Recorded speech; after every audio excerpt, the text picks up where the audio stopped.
नमस्कार, आप देख रहे हैं खबर झारखंड। मैं हूं आपके साथ अलीम अतहर।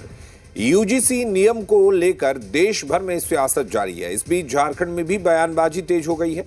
झारखंड मुक्ति मोर्चा इस पूरे मामले पर केंद्र सरकार पर हमलावर है। जेएमएम महासचिव सुप्रियो भट्टाचार्य ने केंद्र सरकार पर हमला बोलते हुए कहा कि शिक्षा संस्थानों में जातिवाद और आर्थिक सामाजिक विभाजन बढ़ाया जा रहा है। उन्होंने चेताया कि इससे सामाजिक रोष कहीं और बदल सकता है। वहीं बीजेपी विधायक नवीन जायसवाल ने कहा कि यूजीसी एक स्वतंत्र संस्था है और सुप्रीम कोर्ट की गाइडलाइन पर काम हो रहा है, अतः जल्द समाधान निकलेगा। कांग्रेस के पूर्व प्रदेश अध्यक्ष राजेश ठाकुर ने कहा कि पिछड़ों के साथ अन्याय बढ़ा है और कानून लाकर उनकी हिस्सेदारी सुनिश्चित की जा रही है।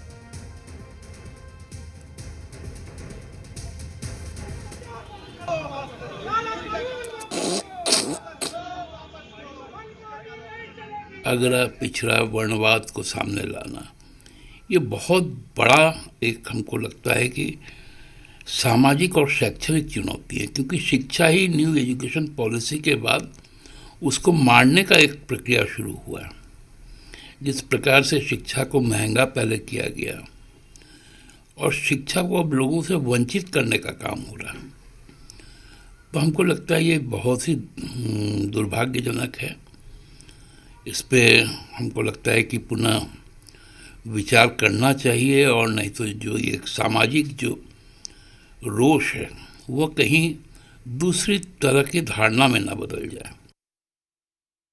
देखिए, ये जिस तरह से बातें आ रही है, और यूजीसी एक स्वतंत्र संस्था है और सुप्रीम कोर्ट के गाइडलाइन पर कमेटी बनी, कमेटी ने अनुशंसा किया और समाज के लोग उस पर विरोध भी कर रहे हैं और यूजीसी पर वार्ता भी चल रही है, और आने वाले समय क्या समाधान निकलेगा इस पर बहुत ज़्यादा बोलना अभी उचित नहीं है, क्योंकि माननीय उच्चतम न्यायालय का दिशा निर्देश पर यह काम हो रहा है और आगे हम लोग देखते हैं कि क्या इसमें संभव हो सकता है।